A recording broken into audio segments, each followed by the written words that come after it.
అనకాపల్లి జిల్లా నర్సీపట్నం రాష్ట్ర ముఖ్యమంత్రి మళ్లీ వైఎస్ జగన్మోహన్ రెడ్డిని గెలిపిస్తే గతంలో ఇచ్చిన పథకాల కన్నా మరిన్ని సంక్షేమ పథకాలు అందజేయడం జరుగుతుందని నర్సీపట్నం వైసీపీ ఎమ్మెల్యే అభ్యర్థి గణేష్ అన్నారు. శుక్రవారం నర్సీపట్నం మున్సిపాలిటీలో గల 13వ వార్డులో వైస్ చైర్మన్ తమరాన అప్పలనాయుడు ఆధ్వర్యంలో నిర్వహించిన డోర్ టు డోర్ ఎన్నికల ప్రచారంలో ఆయన పాల్గొన్నారు. ఈ సందర్భంగా వైసీపీ ఎమ్మెల్యే అభ్యర్థి గణేష్ మాట్లాడుతూ మాజీ మంత్రి అయిన పాత్రుడికి ఓటమి భయం పట్టుకుందని ఆయన అన్నారు. ప్రతి ఒక్కరూ ఫ్యాన్ గుర్తుకు ఓటు వేయడానికి సిద్ధంగా ఉన్నారని ఆయన తెలిపారు. అందరికీ నమస్కారం అండి. ఈరోజు నర్సీపట్నం మున్సిపాలిటీ 13వ వార్డులో తమరాన నాయుడు కౌన్సిలర్ గారు వైస్ చైర్మన్ గారు అధ్యక్షతన జరుగుతున్న కార్యక్రమంలో డోర్ డోర్ క్యాంపెయిన్ చేస్తున్నాం. అందులో భాగంగా ముఖ్యంగా పెద్దలు సన్నేశ్ పాత్రి గారు ఇంకా పెద్దలందరూ కూడా ఈ కార్యక్రమంలో కౌన్సిలర్స్ ఇన్ఛార్జీలందరూ కూడా పాల్గొన్నారు. అదే చూస్తాం గత కొన్ని రోజుల నుంచి కూడా నిన్న మేము రోడ్లు కూడా స్టార్ట్ చేసాం.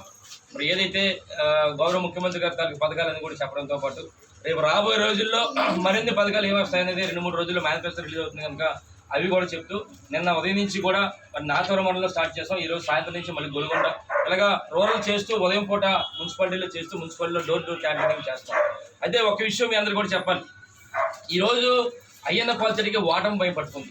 దానికి కారణం ఏంటంటే నిన్న అదే పార్టీకి సంబంధించిన ఒక పైల గణేష్ అనే ఒక సూర్య గణేష్ అనే ఆకాశం చేత చేశాడు. అంటే ఏంటంటే ఈ గణేష్ అంటే నాది పి గణేషే ఆయన పి గణేష్ కన్ఫ్యూజ్ అయ్యి ప్రజలందరూ కూడా వైఎస్ఆర్ పార్టీ వాళ్ళు ఆ గణేష్ వేస్తారని చెప్పి ఒక దురాలోచనతో అయ్యన్న పాత్రుడు వేయించాడు.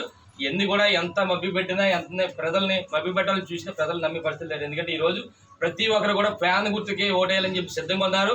అయ్యన్న పాత్రుడు ఎలాంటి చిల్లర రాజకీయాలు ఎన్ని చేసినప్పుడు కూడా ప్రజలు తిప్పుకోవడానికి సిద్ధంగా ఉన్నారని చెప్పి సిద్ధంగా తెలియపరుస్తూ మరి ఎట్టి బస్సులు కూడా రేపు జరగబోయే ఎన్నికల్లో బ్రహ్మాండమైన మెజార్టీతో గెలుస్తాం. ఈరోజు ఏ గ్రామం వెళ్ళినా సరే ఇప్పుడు ఇక్కడే తిరుగుతున్నాం 13వ వార్డులో ఏ ఇంటికి వెళ్ళినా సరే ప్రతి ఒక్కరు కూడా ఆదరిస్తూ గౌరవిస్తూ మీకు ఎట్టి బస్సులు కూడా అండగా ఉందని చెప్పి ప్రజలందరూ కూడా చెప్పడం జరుగుతుంది. ఎట్టి బస్సులు కూడా రేపు 13వ తారీఖున జరిగిపోయే ఎన్నికల్లో 30,000 పైగా మెజార్టీతో ఇక్కడ వైఎస్ఆర్ కాంగ్రెస్ పార్టీ జగన్ ఎగరేస్తానని చెప్పి సందర్భం మీ ద్వారా తెలియపరుస్తూ ముఖ్యంగా నమస్కారం తెలుపుకుంటున్నాను అందరికీ. జై జగన్. నమస్కారం.